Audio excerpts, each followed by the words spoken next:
My name is Mark Hake. I'm from Scottsdale, Arizona, and I am very interested in your policies on diversification and also how you concentrate your investments. And I've studied your annual reports going back a good number of years, and there's been years where you had a lot of stocks in your marketable equitable securities portfolio, and there was one year where you only had 3 in 1987.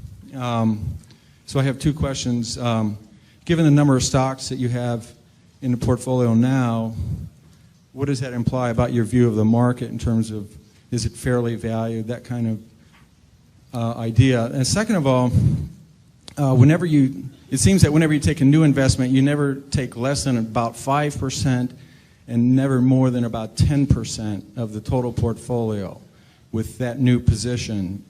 And I wanted to see if I'm correct about that. Yeah, well, on the second point, that really isn't correct. We have positions which you don't even see because we only listed the ones above 600 million in the last report, and obviously those are all smaller positions. Sometimes that's because they're smaller companies and we couldn't get that much money in. Sometimes it's because the prices moved up after we bought them, and sometimes it's because we may be selling the position down even.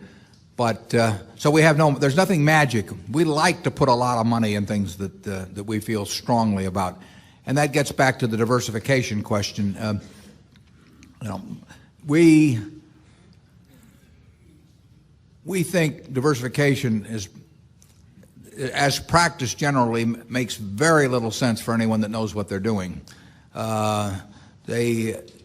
Diversification is a protection against ignorance. I mean, if you want to make sure that nothing bad happens to you relative to the market, you own everything. There's nothing wrong with that. I mean, that is a perfectly sound approach for somebody who does not feel they know how to analyze businesses.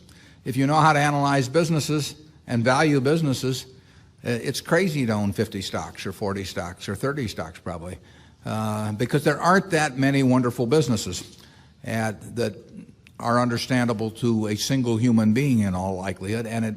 And to have some super wonderful business and then put money in number 30 or 35 on your list of attractiveness and forego putting more money into number 1 just strikes Charlie and me as madness. And it's conventional practice, and it may, if all you have to achieve is average, it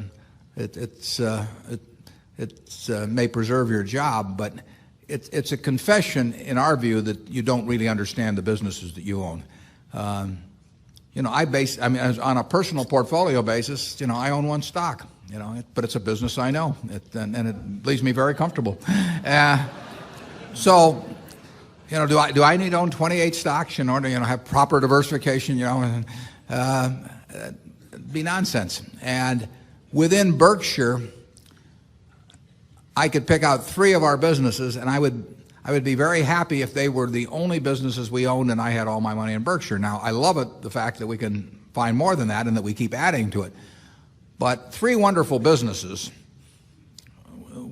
is more than you need in this life to do very well. And the average person isn't going to run into that. I mean, if you look at how the fortunes were built in this country, they weren't built out of a portfolio of 50 companies. They were built by someone who identified with a wonderful business. Coca-Cola is a great example. A lot of fortunes have been built on that. And there aren't 50 Coca-Colas. There aren't 20. If there were, it'd be fine. We could all go out and diversify like crazy among that group and get results that would be equal to owning the really wonderful one. But you're not going to find it.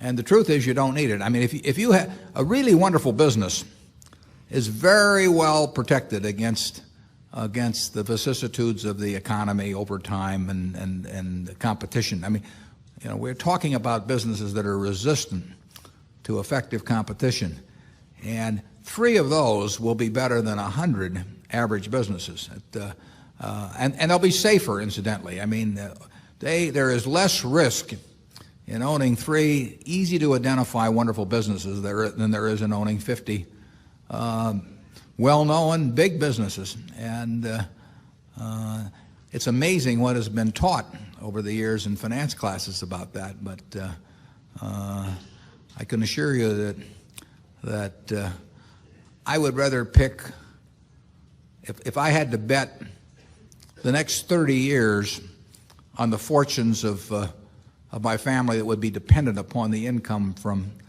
a given group of businesses, I would rather pick 3 businesses from those we own than own a diversified group of 50. Charlie?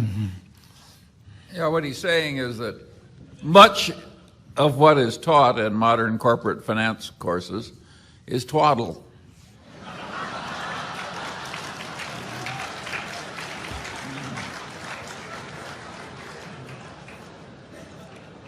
Do you want to elaborate on that, Charlie?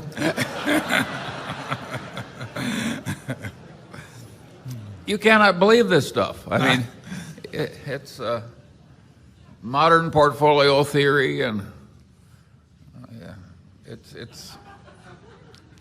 has no utility. But I mean, it will tell you how to do average, but I think anybody can figure out how to do average in 5th grade. I mean, it's just not that difficult, and it's elaborate, and there's lots of little Greek letters and all kinds of things to make you feel that you're in the big leagues. But there is no value added. I have great difficulty with it because I am something of a student of dementia, and I have. We hang around a lot together. And I can ordinarily classify dementia, on some theory structure of models, but the modern portfolio theory, it involves a type of dementia I just can't even classify. No. Something very strange is going on. Yeah. If you find 3 wonderful businesses in your life, you'll get very rich, and if you understand them, bad things aren't going to happen to those 3. I mean, that's the characteristic of it. By the way, maybe that's the reason there's so much dementia. If you believe what Warren said, you could teach the whole course in about a week. Yeah.